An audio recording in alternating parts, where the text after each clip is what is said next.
Another pay-per-view has come and gone, which means it's time for some Fallout. Welcome, ladies and gentlemen, to episode 24 of Under the Middle Rope. I'm your host, Jose Tabuada, and yes, AEW's All Out was last Saturday, and there are a lot of talking points, some great moments, and of course, some moments that definitely had us wondering what the hell was going on. And of course, if you've seen the pay-per-view, you know exactly what I'm talking about when I say that. In terms of our podcast championship, as is tradition with this show, is whoever wins it at a pay-per-view immediately loses it. So RJ, fun little reign, his first reign, gone. We do give our coronation of our new podcast champion, and if you've been following us on Twitter, you'll know exactly who it is, and if not, well, just enjoy this little celebration that we do seemingly every Fallout at this rate. Nick Charlick is back after his unexpected return, a month's disappearance. He's back, and Wolf and RJ unfortunately couldn't make it, so good old Pete Atkinson is back in replacement. He stepped on us on such short notice, so thank you. There's a bit of a tongue twister there. And yeah, it's a fun episode. We have a lot of good laughs, so the only thing that I can say is just sit back, relax, and enjoy our AEW All Out Fallout. Hey everybody, welcome to the discussion. I'm sorry, I'm laughing because before the start of every shoot, some behind the scenes lingo, I have to count down to give these guys a warning. Not only did Nick look up today, but Pete was actually making fun of me. Oh, by the way, Nick Charlick, Pete Atkinson, they're back. Hello everyone. Which is a little awkward because Pete, I know you weren't here for the predictions last week. Yeah. But thank you for coming on such short notice. How rude. It is rude. It is rude indeed. But yes, gentlemen, today I'd have we won as well. Yeah, yeah. Before we go on and formally crown a new champion, behind the scenes, Pete once again went to the power of the coin.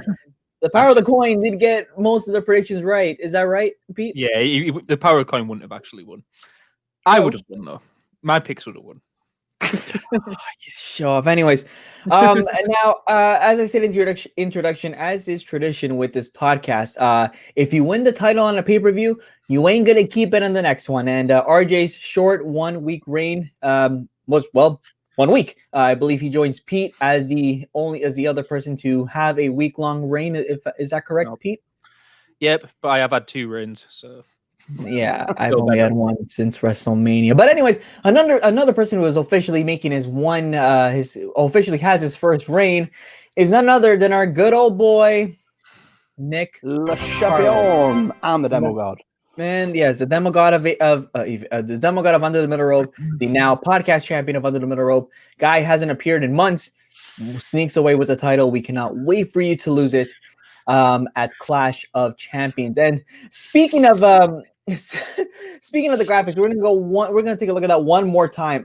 We all got Dark Order wrong, which is hilarious. We all got our Sheeta pick right. We all got our FTR pick right. RJ got his Jurassic Express pick wrong. That Battle Royal was a mess, but hey, what do you know? Somehow it worked out for Nick, myself, and RJ.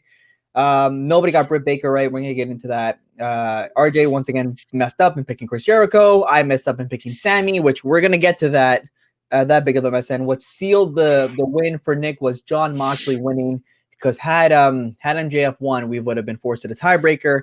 And if the tiebreaker would have happened, Wolf would have been walking out as champ instead, but it's not. It's good old Nicky. Good old Nick. Congratulations, Nick. How do you feel? It's a dream come true. It's a dream. Literally, now I'm gonna go away when he was a kid, they asked Nick, "What do you want to be when you grow up?" And he said, "Under the Middle Rope champion." That was his dream as a kid. He knew the podcast was coming, and of course, I mean, he was even telling me himself, "This is bigger than the day he got married, than the day he got kids." So that means a lot, Nick. That the fact that this is so high up on your list than anything that what happened with your immediate family. So thank you. On the off chance my wife watches this podcast, I'm going to completely deny any of that. I would like to say like the wedding might be above it, but based on the way Nick goes on about his kids, I'm fairly sure the day he had those is probably fairly low down. Nick. It's great to have Nick back, and look at that. His first time back in months, and once again, he is our new podcast champion. But let's get into the pay-per-view, because of course, when we recorded last week, we had 3 matches added on, and we're going to talk about the first one, we'll add it on to the main card because the first one that we're going to speak about right now was supposed to be on the pre-show, but I guess the fans rallied and they put it on the main card. It is the tooth and nail match. We're going to start off with that. Big Swole defeating Britt Baker in her dentist's office. First of all, the fact that her clinic gave her the clearance to do this is amazing enough. Second of all, the fact that there was a needle is concerning on its own. And I have to say, even though it was a bit of a lackluster match, what a finish. That was for some odd reason, that wasn't a finish I was thinking of with this match. I legit thought that somebody's tooth was going to be pulled out, as if like if it was an eye or something. Let's go to Nick on this. Well, like you said, the finish seems like a really obvious thing to do, but none of us really expected that to happen. The match was fine. It was entertaining. It probably could have stayed on the pre-show. It was short, and we all got it wrong because we were all convinced that Britt Baker was winning, and she didn't. Yeah. We'll see. This is the thing. I mean, like, I know it felt like an obvious choice, but like again, like anesthetics just didn't come to mind. And I know it's a common thing for dentists to do, as I was once put under it. It's a weird feeling, but it never occurred to me that would be a way to knock somebody out. It's clever as heck. Pete, your thoughts on the whole thing? Yeah, I would have picked Big Swole for this if I was involved. That is one of the ones I would have actually got right. Always cinematic matches, always pick the babyface. Babyface always going to win them. That's what I've taken away from this going all the way through. I hate needles. Like, I mean, I absolutely hate them. I've got like a phobia of injections. Really? If I have to go and get like a blood test or like anything like in hospital or something, I have to basically like stare in the other direction and like hold my arm out because I just cannot look. Oh no way! You love the finish to this, then, yeah. So that little spot with that injection, I was just like, just like so tensing up during it. It just, no, I hated that. But it was great because I hated it.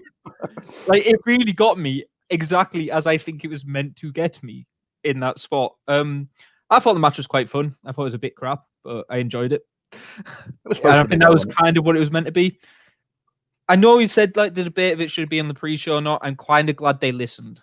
So it's kind of like quite nice to see the fans go, actually, we think they put a good enough feud together. We want it on the main show, and then go, okay, fair enough. We'll move it to the main show. Like I quite like that type of thing where yes, you are still listening to the fans, you are still allowing those to happen, and great. But yeah, I'd have picked Big Swole in this match, and I would have been 1 point up because you lot are idiots. Well, I think it was just an odd placement. I think opening the show was a bit strange. I think that's the only thing I was thinking of, rather than it being on the main show. Yeah. I think it would have been better going on after the next match. Yeah, I agree. You definitely needed something to. You definitely needed like a hot start. I think. I mean, and the next match was good. We'll get to that in a bit, but I agree with that. As for your point of needles, I mean, it's not that I'm scared of them. I'm not a fan of them either. Not as intense as you, but.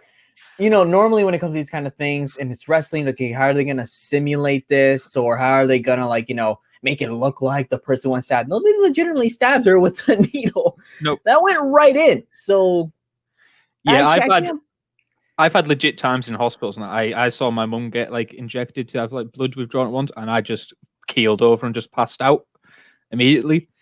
Just seeing that, I just passed out. I've had it happen to me before, like, is it like the catheter or whatever it's called, where they put like the little thing in your hand? Oh, that's horrible. Where they put like a little thing in your hand so then they can inject things in so they don't have to continuously keep stabbing you while you're in hospital. Ooh. I had one of them and I was fine. Once it's in, I looked over and I just saw them put some like fluid in just to flush it out. And I immediately passed out. Just seeing that, I was like, nope, can't do it. So yeah, everything else, I can see gore for days. I can see whatever. Like I could like lose my finger and just look there and go, oh, fuck, I've lost my finger. A needle, I just can't do a needle. Like anything else is just like my worst nightmare. Is just so you're I could never be a heroin addict. It's cocaine all the way. I could never be heroin. Well, first of all, thank God you got your choice of drug right. Second of all, so what you're saying is you're okay if we were to push your head towards the edge of some steps to lose your eye. Are you okay with that then? I'd prefer that than you approach me and threaten to stab me with a needle. All right, this is where we move on to the next segment, ladies and gentlemen, here on the discussion. Young Bucks, Jurassic Express. This was a match that was added on. after a Dynamite where they had like the 2 tag team matches, the 1 tag team match where the winners of those would face each other. It happened. Young Bucks and Jurassic Express. I believe that was the case. I know there was a big mix up with this whole thing. Young Bucks win. A very entertaining match. Jungle Boy can definitely deliver. I know a lot of people just get bugged by Marco Stunt. Even Jim Ross has no shame in hiding that, but nice little entertaining bit there. They were good. A lot of people, however, were saying that this was the wrong choice. I picked the Bucks because, well, I figured they had to look strong, especially knowing that they have what I presume to be FTR now around the corner. Again, something else we'll get into, but I don't know. I like the Young Bucks here. I thought it was a fine match, but I just like the fact that they won. I mean, no, not that Jurassic Express, could have not used a win, but I thought it made sense. Nick, I loved it. It's my favorite match of the night. I thought it was really entertaining. I'm a big fan of Luchasaurus. For a guy that his size, some of the stuff that he can do, I think is amazing. Jungle Boy goes from strength to strength, and seeing the Young Bucks act sort of heelish, I think is so much better than them being baby faces because they're just jackasses that people want to hate. There was the point when I think it was Nick, he knocked Jungle Boy off the apron and then switched places with him and then pretended to try and tag Luchasaurus. I thought that was awesome. I just thought it was a really, really entertaining match. Pete? Yeah, I think I agree. I think heel books are by far the best books. I think it was that spot Nick was on about where I think he actually super kicked him off the apron as he was going for the hot tag. I was just like, oh, that's just beautiful. Just that little stuff and just, yeah, super kick Marco Stunt in the face on the outside for basically no reason. That type of stuff, just be pricks. We like you being that heelish thing. And I wouldn't say this is my favorite match of the night. It was definitely a very good match. I don't think it was my favorite match of the night, but the overall story between the Young Bucks, Page, Omega, FTR, all that stuff is my favorite storyline going on in wrestling because it is long-term booking, it's long-term intrigue, there's little twists along the way, there's changes week after week where just little bits of intrigue added, and I don't know where it's going. I don't know who's going to turn on who. I don't know what's going to happen there. I don't know who's going to go into a team afterwards, who's going to get a solo run. I don't know what the end game of this is, but I'm looking forward to that end game, and they've got me on the edge of my seat all the way through this feud. And yeah, heel books, give me them just being this type of team all the way, and I'm fully on board with that storyline and everything to do with it going forward. And I think it is the right choice of winner, as you said, because Jurassic Express are the type of team where they can just take a loss and they can still be the nice underdogs and they can come from anywhere. They don't need to keep winning. Whereas the Bucks, I think you do need to keep them somewhat strong and not be handing out losses left, right, and center. Absolutely, and I mean, I've had the pleasure of seeing like heel Bucks in person. When they've had the small ROH house shows here in Toronto, and they're entertaining. It's entertaining as heck. It's a lot of fun. As for that that super kick to Marco Stunt, the guy ate it like a champ. That was one. I was like burst out laughing on my screen. Seeing that super kick, but I agree. It is definitely a very intriguing storyline, especially with what happened with the tag match and that result. Is like where it's going to go from here, and where how the Bucks were involved in there. Again, we're going to get to it because there's still so much part to go through. But I think Pete is right. It's definitely been an entertaining story, and I think after all out, it's one of those can only go up from here. Let's go on to the 21-man casino battle royal. First of all, I had no idea this was like a la Royal Rumble style, in a sense that you're gonna have like groups coming out in time intervals. That would have got me excited to say last week. I thought it was just everybody starting in one. They were sorted out by like deck of cards, suits, clubs. They did that last time as well. All the ladder match as well, didn't they? For the ladder match, they did. I didn't think it was gonna happen for the battle royal. Yeah, all the battle royals they've done it that way, where there's 5 people at a time, then one mystery person at the end. Brilliant. I keep forgetting, but brilliant. They came out in their respective suits, clubs, diamonds, hearts, spades, and then the Joker, which we're gonna get to. Lance Archer winning the battle royal. In my opinion, the right winner. Especially when it came down to about the final 4, the final 3. I'm like, okay, this is gonna be Lance Archer, but unfortunately, it's not. I mean, it is a good talking point, but I don't think it's my biggest talking point, and it's. Oh boy, it's Matt Sydal being the wild card. Some people were saying maybe it's Rusev, maybe it's Nick Aldis. None of them ended up being Matt Sydal. Oh boy, going up to the top. Was it a shooting star press he tried to do? Yeah, he just slipped forwards off the rope. Oh man, slips, and I had a field day laughing for I think 20 minutes. Just poor guy, your first big appearance, big debut for a guy like him, and just botches that shooting star. Poor guy. I mean, first of all, the fall itself looked very dangerous. The guy could have seriously hurt himself. Obviously, thank God he didn't. So obviously, as soon as he's okay, then you laugh at him. So good on him on that front. But aside from that, Lance Archer, the right winner, he gets the future AEW World Title shot, which for some people are saying it may have given away a little bit the ending of the main event. I think to Nick, I think he'd be one of those people that would say that. Nick. Yeah, I remember mentioning it before. I think whoever won this kind of gave away the main event. I mean, Lance Archer, I don't really think he's all out heel now. He's kind of a bit of an in-betweener. But I think he was the right winner. The biggest problem with this match was the fact that the mystery opponent wasn't Danhausen. Not very nice, not very evil. And I'm really upset that it wasn't him. The shooting star press, I actually missed it. I missed it. I didn't see it. I didn't see it happen. How do you miss it? Yeah, I didn't see it until after, and people were talking about it, and I went back and watched it.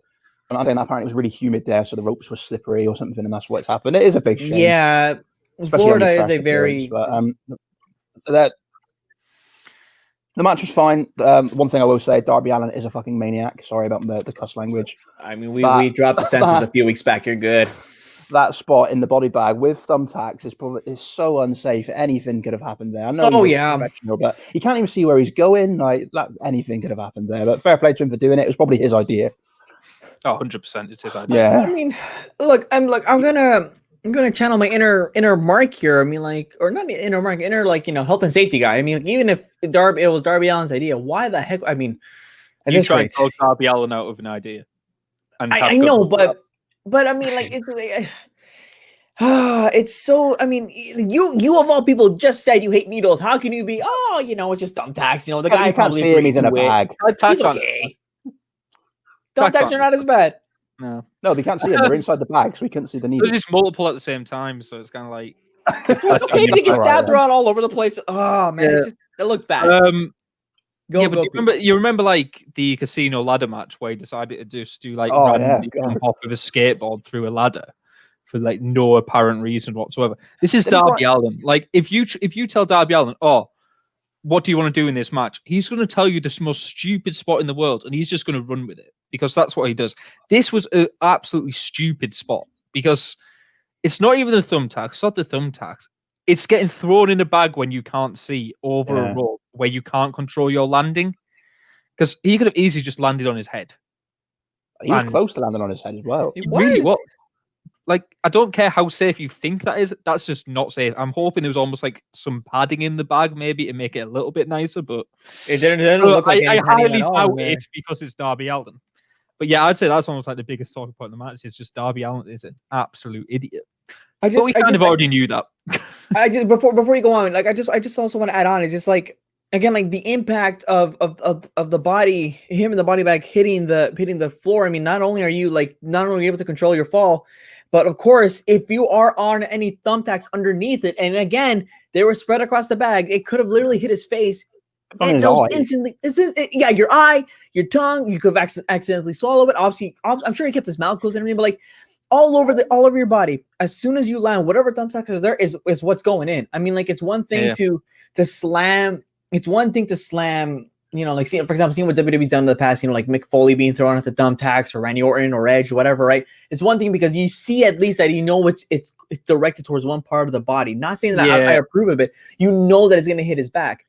To be fair, Mick Foley took a pedigree on the thumbtack, so he took his head straight into them. Exactly. Yeah. Again, maybe not Mick Foley's maybe not the best example. And the point I'm trying to make with that is at least Mick Foley knows and can I guess anticipate where the thumbtacks are going to be pushed in. Darby Allin is completely blinded off. He doesn't know. I mean, sure, he has a sense of how his body's angled or like positioned before he falls. But again, it's like you don't know where and how you're gonna land, which means you don't know where those thumbtacks are gonna go in. It's dangerous as hell. I understand that fans, one of the big things. The only other stupid thing is with a thumbtack spot. The whole big deal with thumbtacks is you see it. Yeah. Like, you see them slammed in, and then you see like the little pricks of blood on like the back and stuff. And you go, "Oh God, that's horrible." When So you what was the do it point in of a having them in bag, there? when you do it in a bag, no one can even see it. Like, literally, you don't get that "oh my God" moment. Look at all those like thumbtacks. To be fair, you get the oh my God moment as soon as you realize they're being poured into the bag, and then it gets thrown into the bag itself, and then it's in a bigger oh my God. Yeah, you kind of just don't get that same impact though. Like, the bigger impact is actually, oh my God, they just launched him in a body bag. Like, that was almost a bigger oh my God moment than actually having the thumbtacks in there. It just seemed like an extra thing for no reason. It didn't seem worth. Yeah. Like I said, my Big bigger deal. oh my God moment was just holy crap, they're actually putting a body inside with thumbtacks, closing it up, and then shaking it like a maraca, and then throwing it away. I thought they were just going to put him in and just like literally just like chuck him over. I didn't think they were going to slam him over. like a bartender. Just, yeah, like a drink. Place him down. There you go. You're off. I don't know. Well, he did kind of telegraph it. He did go, the only way I'm leaving this is in a body bag. So he did literally tell us that. Well, before the match. Maybe Wolf one day on this podcast will say, "I'm leaving the podcast in a car," and you'll get out and leave in a car. I don't know. Hopefully. Yeah, with Matt Sydal, like, I feel like really sorry for the guy because I think he's an absolute brilliant wrestler. Amazing. He's great in the ring. He was involved in one of my favorite matches ever, which was the 6-man tag between him, Ricochet, and Will Ospreay versus the Young Bucks and Adam Cole in PWG. And that match is unbelievable. If you haven't seen it, it's just like brilliant. It's a complete spot fest. I'll admit that 100%. It is a complete spot fest, but that's what you expect with those 6 people. But it's an unbelievable spot fest. And yeah, it's just really unfortunate. I'm really hoping he gets a decent one-on-one match in Dynamite or like in the next couple of weeks to show what he can do and kind of put this behind him. But it's just not what you want to happen on your debut. Yeah, I'm sure he will get that moment. That's just it just sucks. He put on Twitter, it's the first time he's ever botched a shooting star press as well, and it's just a shame that it's happened on such a big stage. I mean, okay, look, as somebody who gets excited very easily, I wouldn't be surprised if that happened to me. Right? Normally, when I run around and do something, I'm always like, I feel like I'd be one to trip as well. So I get it. It may have been some excitement, may have been some nerves, but I can guarantee there's zero chance in hell I would go for a shooting star. I can't see that happening to me. Can I say, before we go on, because we do have to move on, can I say that if there was one wrestling move that I personally would love to just try one day, see if I can do it, it's a shooting star press. The only problem is I hate heights. I can't do any flip in the air. I can barely do a flip on the ground, so I don't think it would work well for me. But I always told myself, what if I could do a shooting star press? That would be cool. I've done like trampoline wrestling when I was younger and stuff, and I used to do like, it was one of those where I had like a cage around the side of it. Yeah, so you go all netting and stuff. So you try and go over the top of it, and we used to try and like swanton bomb off it. Yeah, so swanton bomb is a lot less, in my opinion, scary because like you're flipping onto your back, and flipping onto your back it's fine. Yeah, it's the fact that you have to go front and then if you undershoot it, you're basically dead. Nick, have you ever tried any wrestling moves on your kids? I used to pedigree my sister quite often when I was younger. Every time you didn't say you used to pile drive your sister, because that could have gone really wrong. Oh no. No. Move on. We're moving on. Actually, I once gave a pedigree to my brother, and apparently I got him to bleed. I got him to break his nose a little bit, but I don't remember that at all. So, let's move on to this is another match where we've had a lot of conversation even outside of the fact. I'm still very angry, even though that sounds dumb to say, but I'm still pretty pissed off. It's the Broken Rules match. Matt Hardy somehow defeating Sammy Guevara. There's a lot of negligence. There's a lot of just what the hell moments, and of course, for those that don't know, it's when Matt and Sammy were on the top of a lift, and there were 2 tables on the ground, waiting for them to break their fall. But Matt Hardy completely missed his fall, and his head went straight to the concrete. Gets up. You can tell that the guy is shaking. You can tell the guy has no idea where he is, which would look like a clear concussion. MRI cleared him. All the tests have cleared him. But it's the sheer stupidity of allowing somebody like that to continue. And again, you had Rebby, his wife, reacting, saying, what the fuck? That's what I was saying as well. and then like the fact that you have to force a finish, just like they improvise it on the spot, climb up to a tower, just fall down, and then call it. I don't know what to say. There's so much stubbornness. There's so much stupidity around, and at the time of this recording, we're taping on Tuesday. Tomorrow at the time of taping is Dynamite. So by the time this is released to everybody on Friday or today, we'll probably hear what Matt has to say. But I'm not happy with it just because it's such a serious thing, and we've seen the stupidity of WWE when you had like those concussions go by, or you had like those serious moments that have like left careers at halt, or careers that they thought legitimately were over, like Daniel Bryan, for example. So there is no excuse for what happened. Nick, let's go to you on this because I can feel like I keep ranting on for like the next 20 minutes. Oh, I agree with everything you're saying. I think it was the less said about it, the better. It was a stupid thing to do carrying on. I've said in the chat before, I think it was a really stupid spot, but I've watched it back, and it's like I know Pete said, it's not as bad as some of the things you've seen. It was an unfortunate accident, but the fact they let him carry on after he couldn't even stand up, and then after they made him carry on, he climbed up another scaffolding to knock someone else off. He could have fell off and died, for Christ's sake. How was this match carried on? And all this crap about he's passed his concussion tests. 5 seconds after he's hit his head? It takes a lot longer than that to pass a concussion test. All I'll say is credit to Matt Hardy for carrying on, because clearly, if they ask him, he's going to say, "I'm fine." Yeah, that's what wrestlers do. If you listen to any wrestling podcast, they say, "Oh, I've been hurt in matches. Doc's asked me if I'm all right, and I've said I'll carry on." He's clearly done that, but it's not his decision to make. The doctor should have stopped it straight away, called the match, and just gone, right, the match is no contest. We'll do it at a later Dynamite later down the line. That's all you had to do.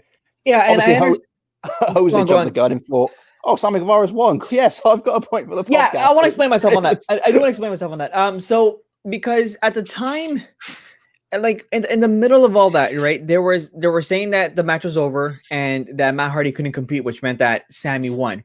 I didn't know what was going on, so I'm like, okay, I guess I have to make the graphic to say that Sammy won. It was not because I wanted the point. It was not because I wanted the title. It was because seriously, but it's because of what we were seeing on the screen, and I'm like, we're yanking your chain. Is this? Oh, yeah, I hate you. I'm like, is this really over?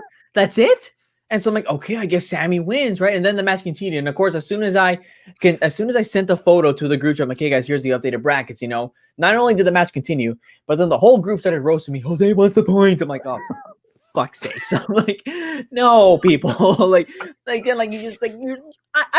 just laugh. Pete, talk. Go, Pete. Yeah, I was kind of roasting you because when you actually posted it, it was before they'd even continued, and I was pretty much certain that they'd called it a no contest. So I was like, I think you're getting ahead of yourself. I'm not sure Sammy's won this. I'm pretty sure they're going to call this a no contest.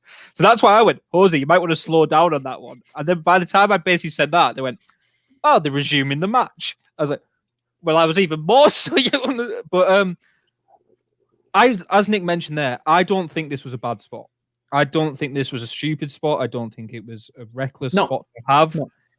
Because when you actually look at it, there's 2 tables set up. Yeah. And if you look underneath the table, there's padding there as well. So if you look carefully, it's pretty well done, pretty safe, especially compared to what you've seen. Absolutely. I've seen worse spots in AEW. I've seen worse spots in WWE. I've seen more dangerous spots in both. And he just overshoots. He overshoots the first table entirely. Yep. Only half hits the second table, and obviously falls backwards off it. And he is out cold. He is completely out cold. And obviously the X goes up. Everyone understands. He can't get to his feet. He can basically not walk. He tries to get to his feet, and he's staggering over. The X's go up. That is the end of the match. Doesn't matter if he's fine. Just leave it. If he thinks he's fine, if you think he's fine, it doesn't matter. The fans are going to understand if you just tell them. You don't even need to play it off. You don't need to worry about a stipulation. Just say, this is obviously not how this match was intended to go. We are concerned for the health of our superstar.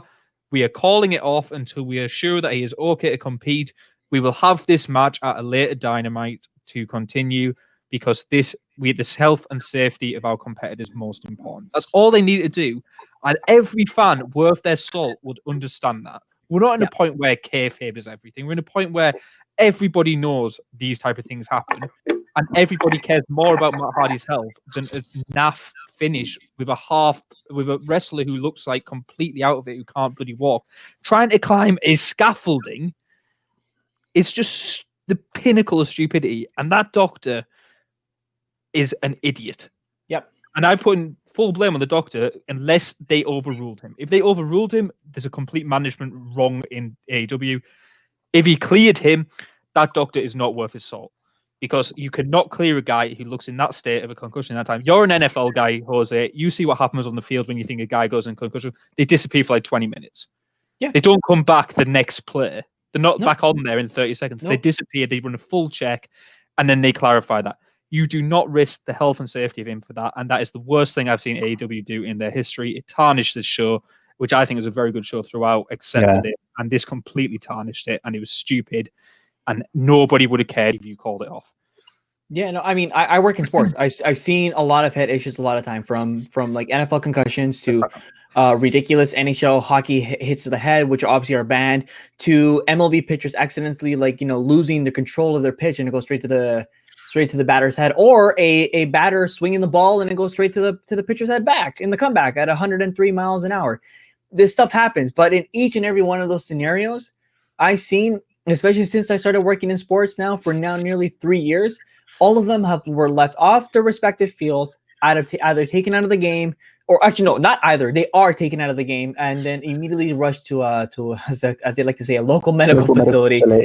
but they're immediately transferred to concussion protocols. They're transferred to everything. They're going through all sorts of this because they don't want to see that. Nobody wants to see such. So, and again, wrestling has such a bad history with concussions. And of course, as soon as I see that word in wrestling, there's obviously one name that I bring up that name. Sorry, I should say one name that everybody knows who I'm talking about that was severely affected by this, right?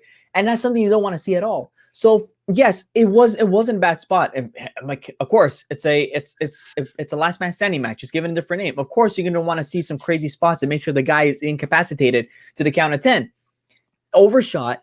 But it's stubbornness. It could be the doctor's fault. Whatever it is, stupid. So, and honestly, I personally, and I feel like I may be crossing the line, I also put a little bit of blame on Matt Hardy. Dude, you're not. No, he will not be in the right sense of mind to be making any decisions. Well, that's what I get that. But he is just a wrestler, and in his wrestling state, everyone's trained him. Oh, I'm fine. I'll get on with it. I can just do it. That's what every wrestler does. They get hurt. They think I'll just fight through it, and we'll check it all out. I know. It just feels like I say that because like he sees that he can't walk. I know he's not in the right state of mind. But you can see that he's just a little bit like on edge, and he's saying, let me go, push it away. And again, like it's one of these where you have to force the person and say, like, dude. Yes. You are seriously hurt. So the fact that he was able to push them, it's hard to say. I get what you're saying. That's my point. The doctor should have a final say on these matters, and he should be making the decision for the wrestler and say, "No, you're not fit." And if the wrestler gives him shit for it later, he gives him shit for it later. But management employ these medical experts to make those tough decisions. So they need to make those tough decisions and not leave it to the wrestler, because the wrestler is always going to think, they're always going to go, I want to do my job because I don't think my match has gone well and I want to make sure we have at least something out of it. But the other thing is, this is Matt Hardy. Even if you wanted the stipulation, there's someone in your roster who could just come back with another gimmick. It's Matt Hardy. Like, he could just come back as Damascus. He could do whatever. Incorporate into a storyline, for God's sake. You could use it going forward and just say, we didn't finish this, we're going to do this, or Matt Hardy's moving into a different role, we can build on this now. It's just the pinnacle of stupidity. Yeah, it's just unfortunate that it feels like the stipulation also as well may have played such a big part. If Matt Hardy loses, he must leave AEW, and I don't know, we are taking a fair amount of time because we got to move on, but it's just like, just to wrap it up, it's just like dumb, absolutely. And again, such a big like you say, a bit tarnished on the whole night itself. I think it did for a lot of people, because I've heard a lot of people say that after this they kind of just like zoned out for the rest of the show. Yeah, it's completely understandable. Like my point of view is it was awful. If you take this out, the show instantly becomes better. Very good. Yeah, absolutely. I think it's got a bit of a bad rep because of this one. Yeah, it did put like a bit of a it did kind of like put like a bad touch on the pay-per-view itself, but because it's just. Again, it's just human life. I mean, like, obviously, we all want to take care of ourselves. We all want to see others being taken care of, and it's just a poor example of where it's like, we gotta the show comes first, and it's just not the case. So, Let's move on because there's still a lot of cards to go through. Hikaru Shida, Thunder Rosa, DAW Women's Championship. As expected, we all said it. I said it during last week's predictions. We all the guest said it as well. Pete, I don't know what he said with his coin at night, but both me and the coin said Sheeta. Even okay, that Shida's win. even random chance said Sheeta was winning this. Shida retaining her AEW Women's Championship. Not a bad match, and of course, my first time seeing Thunder Rosa compete because I don't watch NWA Power, or haven't really heard much about Thunder Rosa, but I was very impressed. Very impressed. It was a good match. It's not like like a really really good match, but I thought it was good for what it was, and I thought that Thunder Rosa was a great filler for the women's roster. Obviously, there's still some holes in the women's roster on AEW, but this was a good person to step up, and I don't know if we'll get a part 2. It'd be cool, but I like the spot for Thunder Rosa, so it just ended up working out. Nick, I hope we do get a part 2 because in my mind, this is probably the best women's match they've had for a while. They had, I can't remember which pay-per-view it was on, but Penelope Ford had quite a good one with someone not long ago on maybe Fighter Fest or something. I think that was the last pay. That was Fighter Fest. It was only about 2 months ago. I don't remember a lot of women's matches because I don't watch a lot of them. But I really enjoyed it. Like you, Jose, it's the first time I've seen Thunder Rosa. And she really impressed me. I can't remember a lot from the actual match spot-wise. There was the bit on the outside where they did the thing with the chair where she kind of did like a run-in dive onto her, which was pretty cool. Shida was obviously winning. But I hope they sign her. And hopefully part 2's coming. I don't know if they'll sign her because, again, with the obligation with NWA, and of course, Whether it comes back, though, that's the thing. There's rumors it might not even come back. Really? Yeah, I read somewhere. Not confirmed, obviously, but with the of pandemic, course, in the world of wrestling, not in any rumor can be confirmed or denied, and you have people like Ryback wishing that journalists were dead. Let's not go there. I'm just saying that rumors fly everywhere in wrestling. Pete? Yeah, I kind of feel sorry for the women's division in AEW because it's not being booked well, but they've also been really unfortunate as well because pretty much about 5 of their top maybe 8 women's stars in there are either injured or stuck abroad, and they can't do anything about it because they lost Britt Baker to injury, they lost Chris Statlander to injury. Rio, Yuka Sakazaki aren't in the country. B Priestley's not in the country, so you've lost a lot of your best women's star power in that division, and it's pretty much left with Shida and Nyla Rose. And that was pretty much it. That was all that was left in this women's division. I thought this match was. I don't know if I was affected by what was come before, but I just never really got into this match as much as some people did. It's a slow burn, I think. Towards the end, I got into it a bit more. Yeah, but I think I maybe was still stuck on the Matt Hardy, Sammy Guevara stuff when I was watching it, and that was still in the back of my mind for this match. But I don't think I got quite into it as much as a lot of people do because I saw some people absolutely raving about this match, saying it was their best match on the show, and for me, it was best match of the night. Yeah, 4th or 5th for me in this of the night. Yeah, it was still decent enough for me, but I wouldn't go raving about it. It just seemed very by the books. There's a few nice spots in there, but it just seemed more moving from spot to spot. It didn't seem like a classic to me. It was more of a good, well-worked match, but pretty by the books match they put on. And maybe if they do another one, maybe it'll be even better, and maybe they are building up. But yeah, I thought it was good. It was also a very predictable win. He always knew who was going to win this match, as he mentioned, so maybe that was affecting it as well. But yeah, it was good enough for me, but nothing special. Yeah, I do agree with you in a sense that I felt like for me, I thought the match was good. I mean, I didn't think it was subpar. Some people were raving as oh my god, one of the best of all time. You know how Twitter is, but I feel like there is maybe a little bit of that held back because of what happened before. But again, for what it was, I thought it was fine. I agree with both of your points that it was good, but it did feel like there was a bit of a cloud hovering over it. I would also say I think Shida's been one of the best women's performers in AEW. Yeah. And I think she's had better matches in AEW than this match. I think her match with Nyla Rose was a lot better. I think she had a really good one with Britt Baker.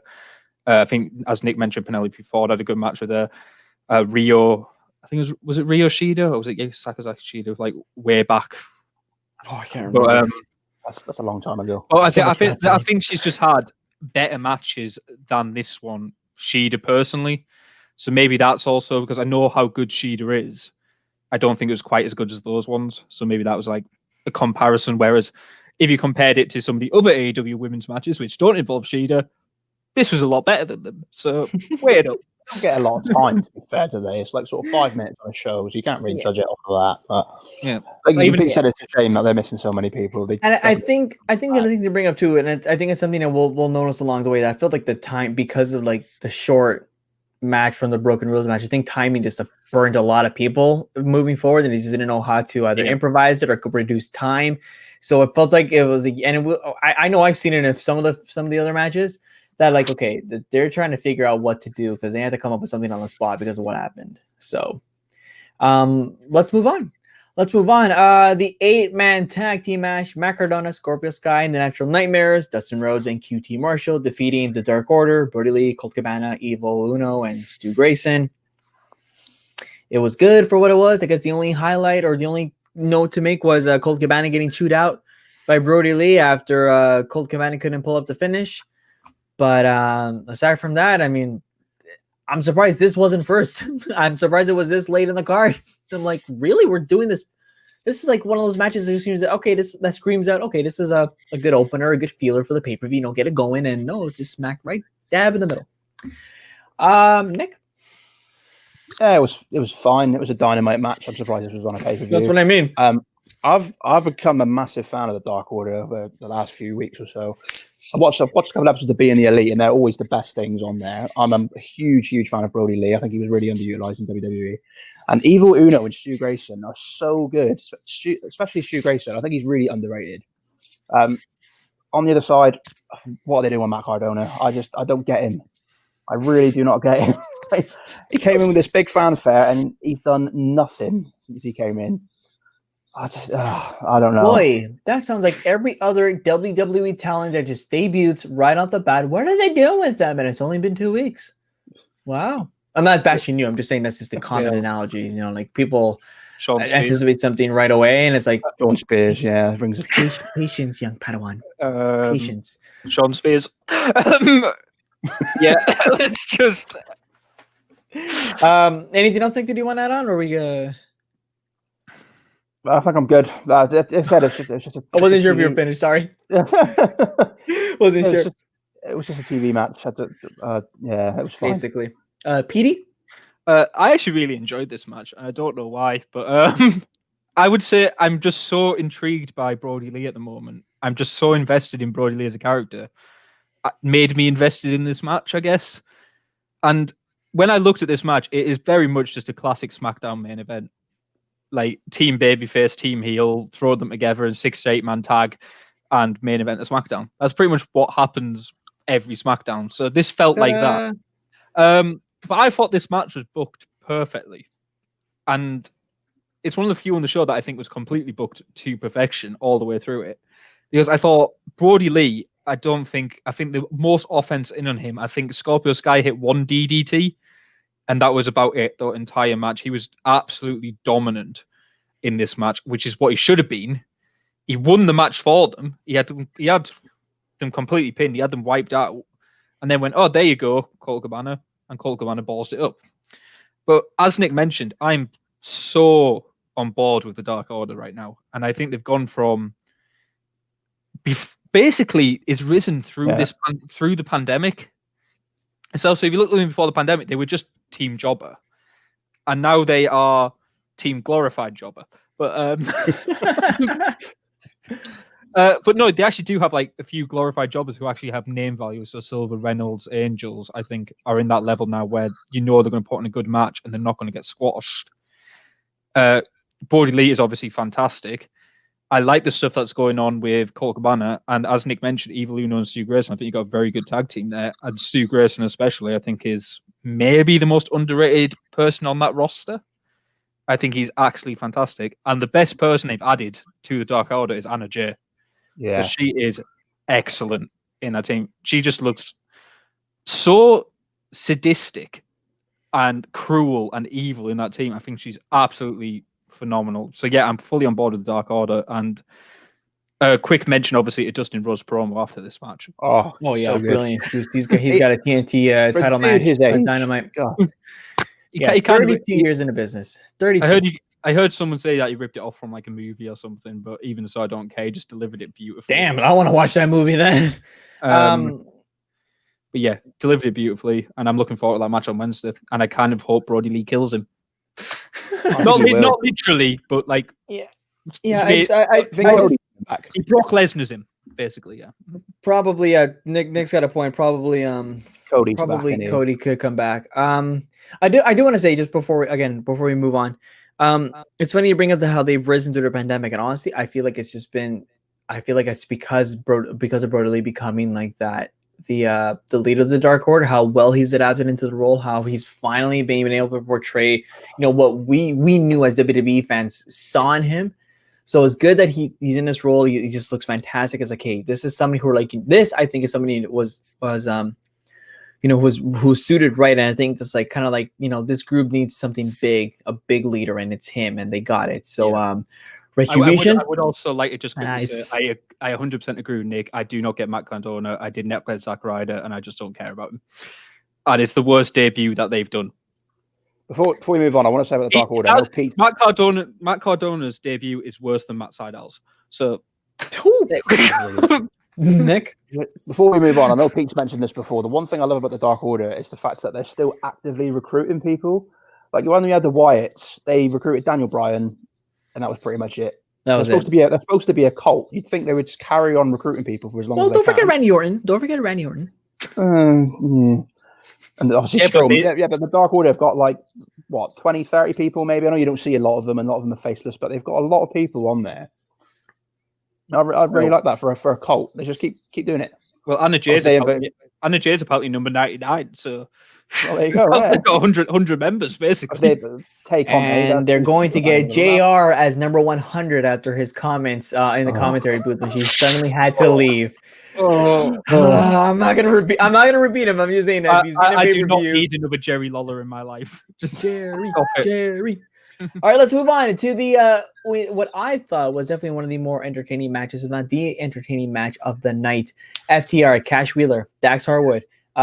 Taking the tag team titles away from Kenny Omega and Adam Page. Brilliant match. I did feel like it dragged on a little bit because of the sudden the unexpected end to Hardy and Guevara. Of course, this pay-per-view still shouldn't have been nearly 5 hours. It was like 4 hours, 4 to 5 hours. It was a long show. It was long enough. For a lot of people that are complaining about WWE and their long shows, your AEW's doing it too, sunshine. Just keep a lookout. To be fair, this is their biggest show of the year, though. Well, it's meant to be their biggest show. Is it? Is this a WrestleMania? I'd say this and Double or Nothing are their two biggest shows of the year. Yeah, they have 4. They only have 4, so exactly. So it's hard to a bit longer. But those two are their kind of marquee ones. Yeah. I think I would put Double or Nothing as their marquee one because that was their first one under the AEW name. I think.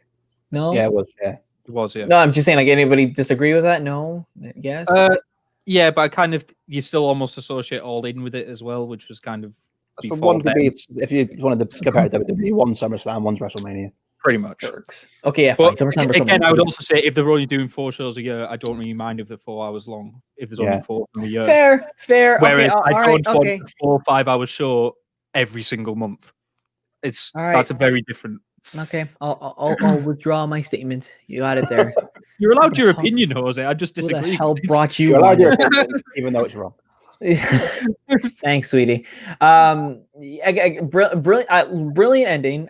Kenny Omega accidentally getting the V trigger onto Hangman Page, which eventually led to the FTR win. But it wasn't until after the match, which we were bringing up earlier with the Bucks and Jurassic Express, how great the storyline has been saying, and people are saying now that it's time for the Cleaner to come back. Seeing apparently the Cleaner's logo on the car. I missed it. I didn't see a Cleaner's logo on the car. Beats me.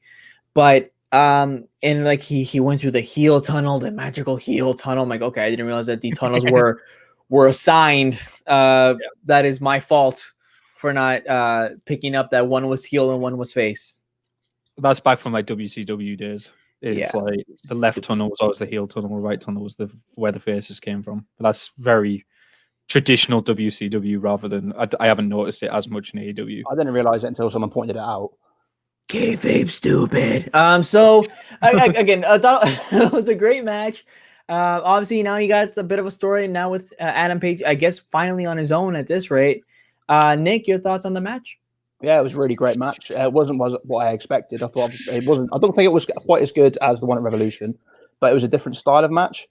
FTR obviously aren't like a spotty tag team. They're a real old school tag team, which I really like. They cut the ring off well. They use every dirty trick in the book to stop them from getting tags. And they're definitely the right winners. And it's, the story for this is just, like Pete said, it's been fantastic because you don't know where it's going to go. They teased it at the end with Kenny turning on him, and then he buggered off to the thing. And then even the Bucks were sort of like iffy about what he was going to do. I just love where it's going. You just don't know who's going to turn on who. I've said before, I think the way they're going to go is I think Kenny is going to turn heel and he's going to beat Moxley for the title, and then they might set up him and Page some point next year. But that's just me speculating. I'm not based off. But Nick, the speculation's true. He went through the heel tunnel. It just makes sense. You go. Right, confirm. Kenny Omega that would be a now beautiful long-term storyline to finish like Double or Nothing, though. Can you imagine, like 6 months down the road? Did you really think I was with you? Did you see the tunnel I walked out of? Out? Can you just imagine that, like in the storyline? You know, like, oh, like imagine that's your turning point. I walked. All right, out. now I want it to happen. Though. Also, let's point out he walked down the heel tunnel and the Bucks were already there, which means they were on the heel side of the arena. Pete, go on. Yeah, this reminded me of the old like Revival versus DIY, Revival versus American Alpha, those type of matches where it's proper good classic tag team wrestling that you just love to watch. It wasn't on the same level, in my opinion, like in-ring storytelling wise, as maybe a Revival versus DIY, or maybe, and it definitely wasn't on the same level as the Revolution match with the Bucks. I don't think it was as good as those, but it was a very, very good tag team match, and it's what they needed as well. This match needed to be good, and it was good. Like I said, it went a bit long. It was 30 minutes, I think, overall. 29:40.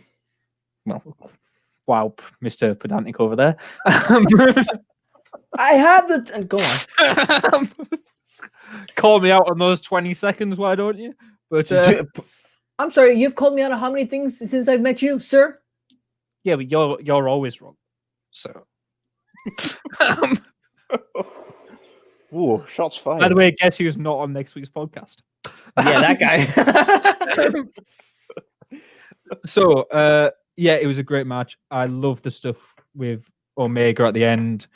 Just tease me more. That's all I want. Just continue to just tease me and tease me and tease me as long as you give me that final blow off. That's all I need out of this. Just as long as the payoff is worth it in the end, this is going to be one of my favorite, probably ever, wrestling storylines. When I look back at it, it's the most I've been intrigued in with Omega since his Okada feuds. Wow, it's definitely, this is the best Omega I've seen since then. And like he's almost like schizophrenic, sociopathic guy at the moment, where he pulls out the table to hit him and then just goes, "No, I'm gonna not do that," and then goes charging off and he starts ranting at the Bucks for no reason. And I just love this. I love all of it. And FTR win the tag team championships. That's great. I'm hoping we do get FTR Young Bucks at some point, because it's obviously coming. We are. I don't know whether that's going to be full year, Revolution, or next year. I'll tease it for a little bit longer if it was me. Keep it going. Oh yeah, no, like as Pete once said, tease me, daddy. Great. It's gonna be like, you know, tease me, daddy. You know, it's gonna come. Okay, I looked at the censors, not like for that. Okay. Let's move on. Let's move on. But yes, I'm sure there will be a little bit more of a slow burn. The next pay-per-view is not till what, November? Not till December. Yeah, but let's also remember, if they've gone the other way and Bucks had signed with WWE, this match would have been 2 weeks into the run. So it would have happened on a random episode of SmackDown. We would have had, it already would have broken up. It would have happened on main event. Yeah, the Bucks would now already be feuding with each other after they broke up following the split 2 weeks into their WWE run, because that's the speed we do storylines. Nick Jackson would have been wrote off TV for about 10 days and then he would have returned and had a Hell in a Cell match. Yeah. What? You guys should consider booking your own wrestling show, like in a video game or something. No, if you guys can book that, I think you guys are golden. If you had listened to the Sassy and heard Pete talk about Sasha and Bailey, you'd have understood what I meant. Yeah. For those that don't know, just a fellow YouTuber, a guy that kind of brought us all together, Chris Ross and Pete or himself, do a podcast called The Sassy, available for patrons through the Reaction Room. There is your plug, Chris Ross. Do not disturb me again. Let's move on to the Mimosa Mayhem. I think you owed him that after all the time. I did owe him I that. literally plug you almost every single one of those shows. So That's true. I don't plug Chris enough. Yeah, Chris is a good dude. Chris is a great dude. I've been meeting him on, but I'm just trying to figure out like a good time for it. But he's also scared that he's going to lose every single potential future sponsorship deal if he does it. That's also true. Let's move on because we are like near the hour mark, gentlemen. We're having some fun here. We got 2 more matches to go. Orange Cassidy, Chris Jericho, the Mimosa Mayhem match. That was something. I liked it. I thought it was entertaining. Orange Cassidy throwing Chris Jericho into the vat of mimosa. The memes have already flown out. I saw one of like of SpongeBob at the Krusty Krab cooking some dishes, and there's Chris Jericho in the vat, which I thought was hilarious. Again, for what it was good. I know it wasn't a lot of people's cup of tea because of the fact that he had to throw somebody to a pool, very quote unquote WWE-ish, or the fact that Orange Cassidy was there. Oh no, it's Orange Cassidy in a big feud. Watch out. So I liked it. Orange Cassidy, not that bad. I think he's good. I know a lot of people still find his character dull, but I thought this worked, and he got his revenge on Chris Jericho. And Chris Jericho, by the way, before anybody goes on, I know a lot of people complain about Orange Cassidy. Chris Jericho was the one that set everything up. He put on Instagram the drawings that he had of the mimosa, where the mimosa was going to go. And I was telling these guys the night of the All Out, it didn't click to me that I'm so glad you brought this up. I was going to slam you for such an idiot. Oh man, I'm like, oh yeah, mimosa. Okay, the only reason why I was so big on mimosa myself was because I was binge watching CBS's reality show Survivor, and at the end, on their final day on the island, the production brings the last set of castaways some champagne and some oranges, and they make mimosas. I'm like, oh cool, mimosa. It didn't click to me that, oh yeah, Orange Cassidy is all about oranges, and Chris Jericho is about the bubbly, and that the two together make the mimosa. And I'm like, oh, that's brilliant. And it did not click until like 2 minutes before the match started. I'm like, oh, that's why they call it a Mimosa Mayhem match. This match. I just thought, like, okay, they're just gonna they came up with the drink, and I'm like, but no, they are the drink. Let's also go back to Jericho's promo when he was creating this match, where he had Orange Cassidy in the ring and went, Orange Cassidy, you are all about your orange juice, and I love a little bit of the bubbly, so let's combine the two in the first ever mimosa match. And Jose still didn't click that this was where it came from. Hang your head in shame. You're an idiot. My finest moment. Nick, go. I think this is a classic of don't judge a book by its cover, because it sounded completely stupid, and it was pretty entertaining. I think the setup was really, really good, and it was the right winner. I don't want anyone to ever say anyone saying that Jericho doesn't put anyone over, because he did not need to do this.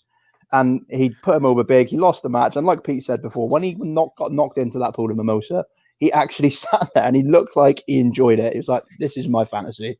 This is what I'm all about. I want to know how long it took him to get out of that pool. I think he stayed there for the rest of the night. No, well, they had to get ready for the main event. Yeah, they wheeled it out with him in it.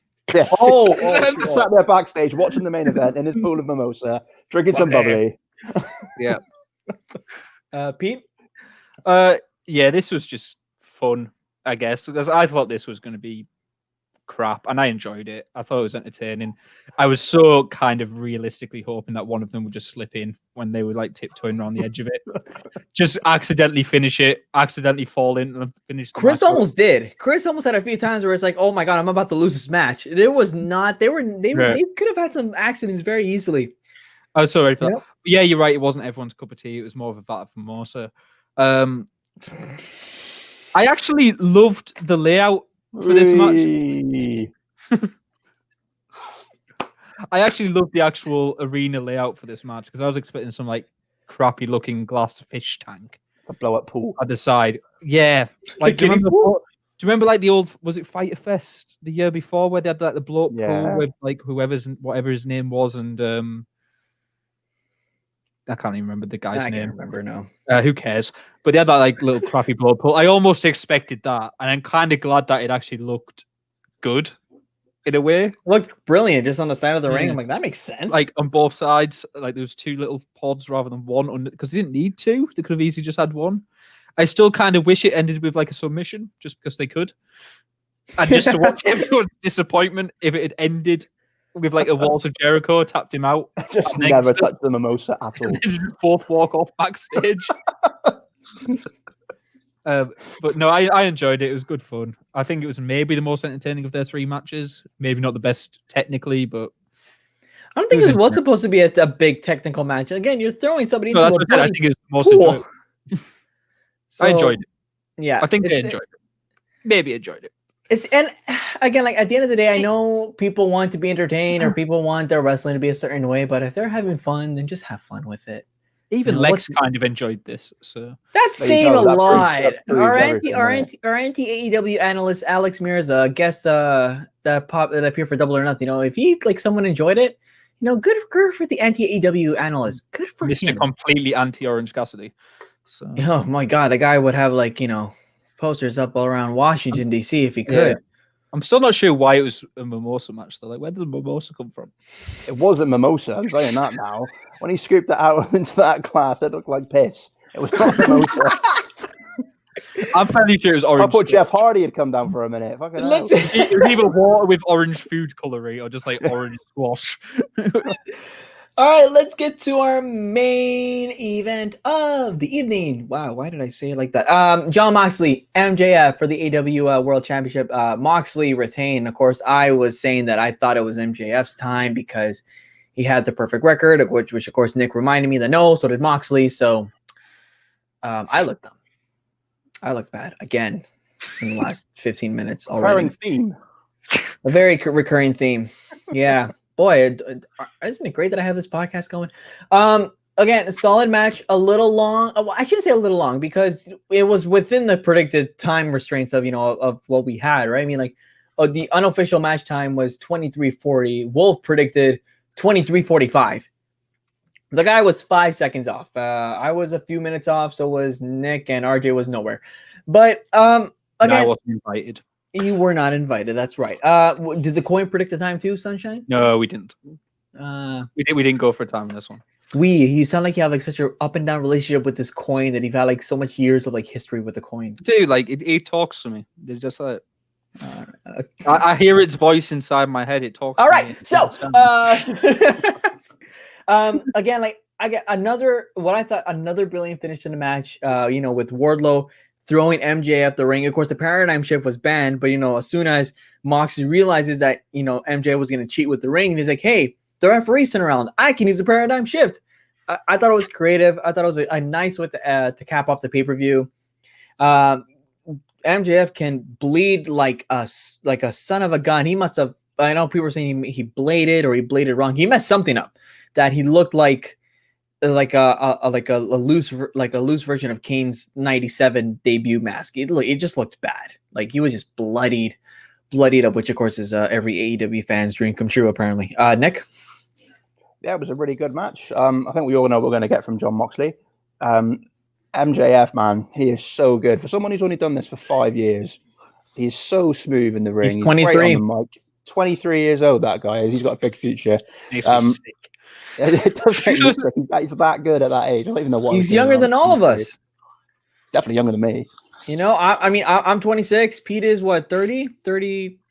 Wow. Oh, no. Wow. Oh, no. Head up here. Like, Nick's fine. Nick's 85, but like, come on, Jose. Just like to point out the oldest podcast champion right here. 85 years old. Still got it. Should I ask how old you are? No. No? Okay, Nick, continue. But yeah, the match was good. Obviously, I said that Moxley was going to win after the whole year, convinced that MJF would win the title here.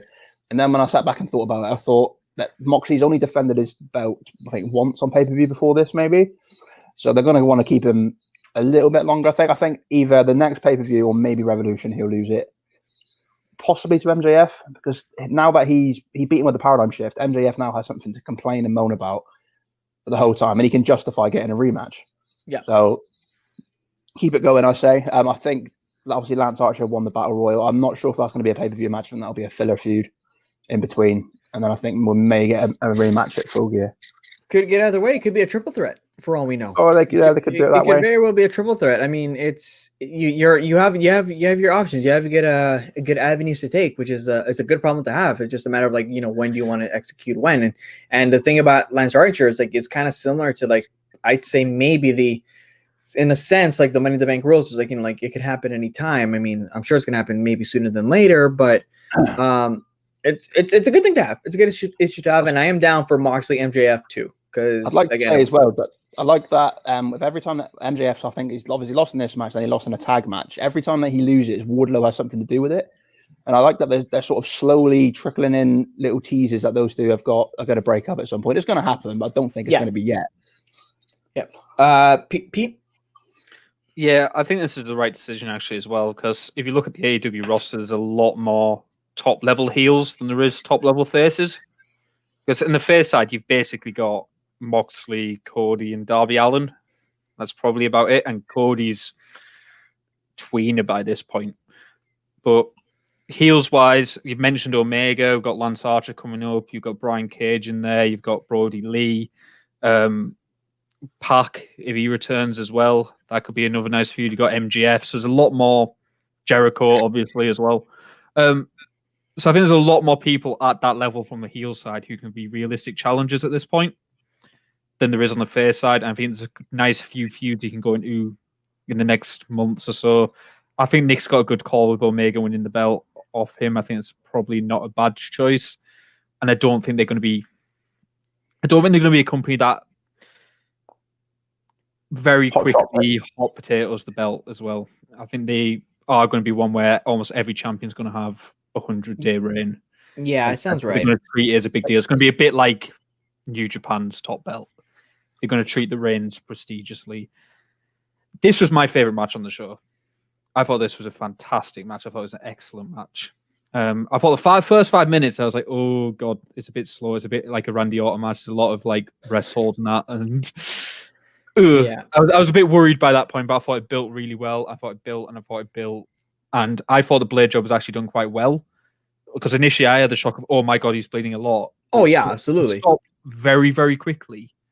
And there wasn't actually as much blood as you initially thought. It was only when Moxie basically re-squeezed it again that you started bleeding properly again. I was like, I think he did it quite well in the end. And I thought, I am one of the people who thinks AEW overdoes blood a little bit. But I do think it worked very, very well in this match. Oh, no, I'm not saying it didn't work. Absolutely. I think it worked. No, but I'm just saying I do think they... Yeah. I think Cody especially. I think maybe Cody definitely. Cody has no issues with it, yeah. But yeah, I called this finish from a mile away as well. Even before the match started, I messaged into our chat and went, how long do you reckon before the referee gets distracted, Moxley hits the paradigm shift and he picks up the win? And calls it a day, I think Lex replied to me and went, nah, they wouldn't do that. The rules are there for a reason. I was like, come on, it's Moxley. It's wrestling. Lex. When it happened, it might not have been Lex, it might have been Keys, it might have been someone else, but someone replied. One of those two, Nick. But when it happened, I initially thought, sorry, Pete. No, good. When he threw the ring in, obviously it went past him. I thought he was going to pick the ring up and then punch him with it. I didn't realize he was going to hit the paradigm shift because obviously it landed at his feet and he kind of just looked at it, realized he missed it, and then he hit it. Yeah, I think it's almost one of those where he realized I think it's more of I realized MJF's going to cheat, so sod it. I'll do it. Do the same thing. Yeah, I'll just do it. Yeah. Before we wrap up, I think one of the things that I feel like I should have brought up was that fan during Mox's entrance. That tried to tackle him. If anybody saw the video recorded from a fan across, there was a fan, look for some odd reason, looking to see where security was, and there was a security officer that picked up on it immediately. He read the play, and as soon as the fan went out, he immediately jumped on him and got him. But there was a security guard that was all over him. Good riddance, because of course only God knows where that's going to happen.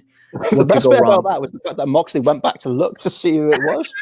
I mean, because that really made it so I would have done the same thing. I loved Moxley's reaction because he was like, Did that just happen? That was funny, wasn't it? Let's keep going. Cool. So it kind of suits his character as well. He's kind of like, it worked he is out. that guy. He is the one who's a bit what I'm trying to say is, during a pandemic, don't be stupid. Just let them do their thing. The last thing you want is for everybody to be shut down because you wanted to go hug the guy and then you didn't realize you had COVID yourself, but you just stupidly decided to go to the show anyways. Don't be that guy.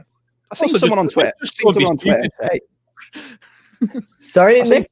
I've seen someone on Twitter say, "This is the reason why fans shouldn't be in the crowd." I was like, "Do you realize that even if the pandemic wasn't going on, that could have still happened? It doesn't make any difference because there's a pandemic going on." And it has happened. Yeah, I remember there was like a Seth Rollins moment. He's walking on Raw, and a fan jumped the barricade and walked down the ramp with him. It happens. It's just in a pandemic of all times. No. I think this also happened to Moxley as well when he turned heel on Rollins. When he went in that gas mask feud, when he kind of like walked back up, and I think like one of the fans tried to attack him or something like those things. Like because he obviously got such massive heel heat following that. Well, I mean, looking back, I mean, the day it happened and the shock that what Ambrose did or Moxley did, it was nuts.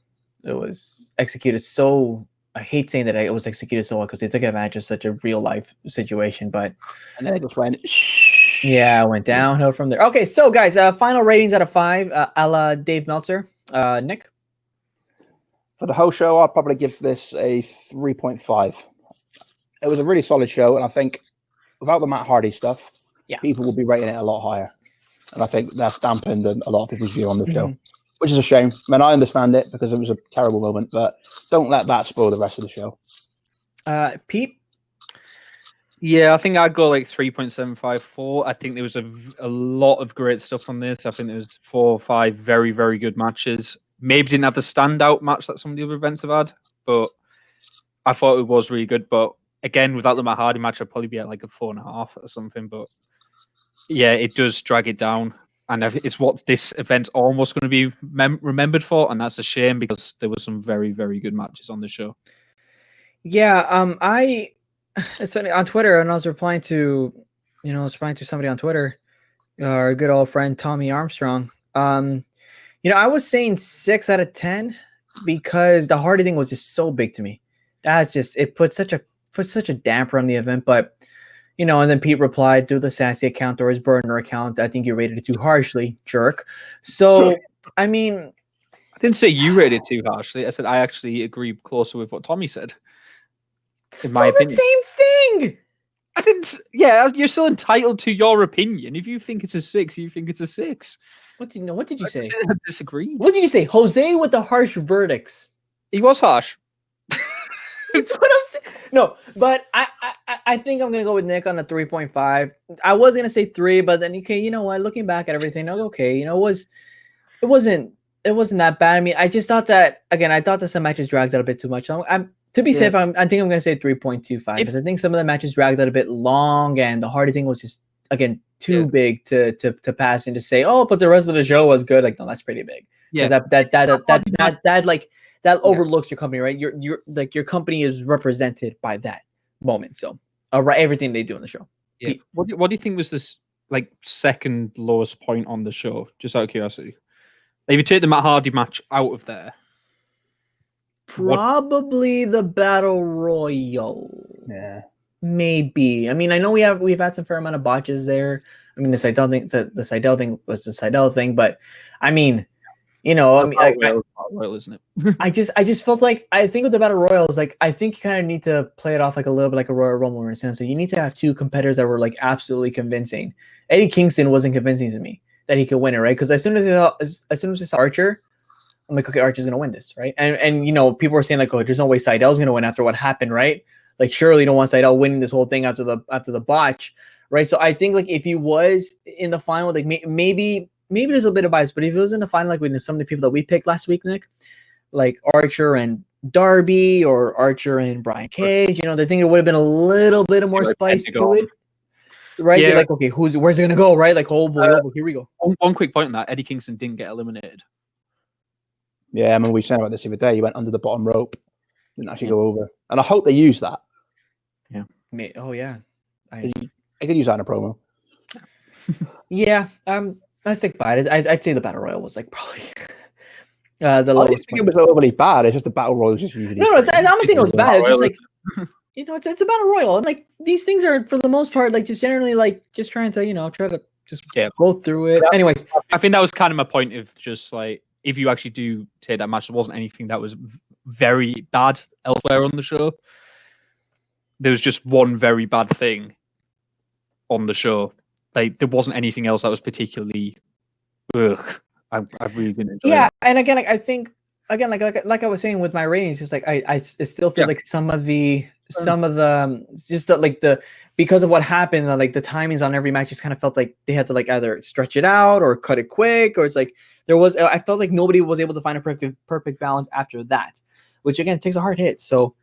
But we are going to wrap it up there, gentlemen. Thank you so much, as always, for coming on. Nick, you have a title defense in week 26, 2 weeks from now, for Clash of Champions, and maybe we'll bring Pete on. I look forward to losing my belt. I'm honestly not certain that Jose is going to invite me back after this. So we're gonna have a talk, you and I. Anyways, gentlemen, thank you as always. Let's get to the closing. You made it to the end of the episode. You made it to the end, and I just want to say, I want to take back my Matt Hardy comment on how there should be some blame on him. I was thinking about it. I was thinking about Pete's points, and I 100% agree. I don't think that there should be any blame towards Hardy because, of course, he wasn't in the right state of mind then, and every wrestler will say that they're fine, and I don't think it's fair to him to say that. I think, in my opinion, that I don't think it's fair to him to say that he's a bit to blame for what happened. So I apologize for that, and I take that back. So we move on. Next week, oh boy, what are we going to do next week? So, looking at the calendar, I noticed that the week after next week will be another prediction show. I believe that is the Clash of Champions prediction show. So I'm like, you know what? Let's throw it back to the patrons, because that's right. It is our Patron of the Month episode for the month of September, where middle-row patrons will get the opportunity to submit topics for us to discuss. So anything that you think that you want us to talk about, if you think it's bad, if you think it's great, submit it, because we want to hear those topics, and we want to pick one and discuss it on the show, because you guys definitely have a voice as well. I mean, it's great that you're supporting as well and through Patreon, and once again, I truly appreciate that. And of course, I want to try to find a way to give back to you guys as much as I can, and this is just one small step towards that. So become a middle-row patron. Sunday, September 13th, I believe it's the 13th, this Sunday, 11:59 p.m. is the deadline. So please get those topics in. Again, if you think it's great, whatever's on your mind, submit it, because it could probably be used and it's probably good. And that's all for me. So the only thing that I can say is just that. Thank you so much for watching. Become a patron, help become a middle-row patron, help submit your topics, help support the podcast. Like us on Facebook, follow us on Twitter, available wherever you get your podcasts. And subscribe, please. We could really use the subscriptions in a good way, of course. We want to share the love. I'm Jose Taboada. We will see you guys next week. Have a great one.